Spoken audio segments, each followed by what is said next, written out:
अंबर, आज हमारी बेटी 4 साल की हो गई है। बिल्कुल तुम्हारी जैसी निकल रही है वो, शक्ल से लेकर पसंद नापसंद तक। उसे भी तुम्हारी तरह मीठा बहुत पसंद है। कल रात में मुझसे प्रॉमिस लेकर सोई है कि आज मैं उसके लिए बेसन का हलवा बनाऊं सुबह। मम्मा, मम्मा।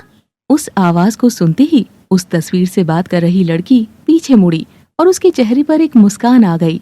जाग गया मेरा बच्चा, आज तो मम्मा के उठाए बिना ही उठ गया। हाँ मम्मा, मैं गुड गर्ल हूँ ना। मैंने सोचा आप काम कर रही होगी तो मैं खुद ही उठ जाऊं।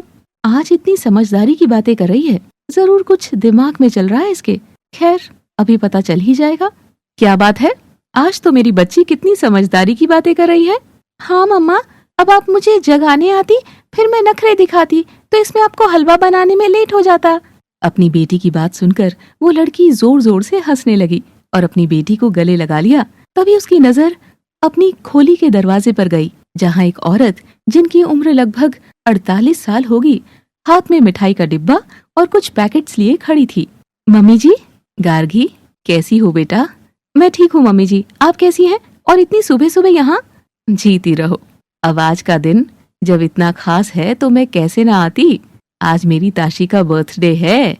ये कहकर ताशी की दादी सावित्री ने ताशी की तरफ अपनी बाहें फैला दी और ताशी भागकर उनसे चिपक गई।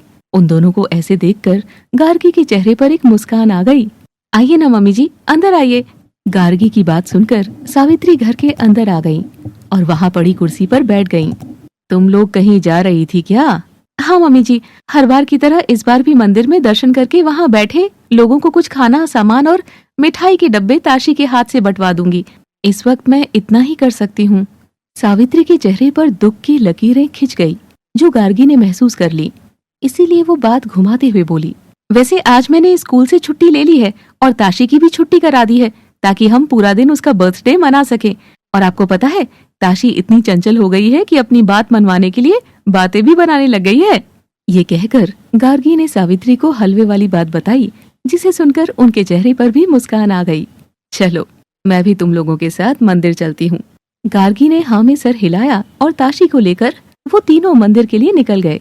तीनों ने भगवान के दर्शन किए, बाहर जाने लगे। तभी सावित्री ने उन्हें रोका। गार्गी बेटा, तुम ताशी को लेकर वहां जाओ, मुझे पंडित जी से कुछ बात करनी है, मैं वो करके आती हूँ। गार्गी ताशी के साथ बाहर आ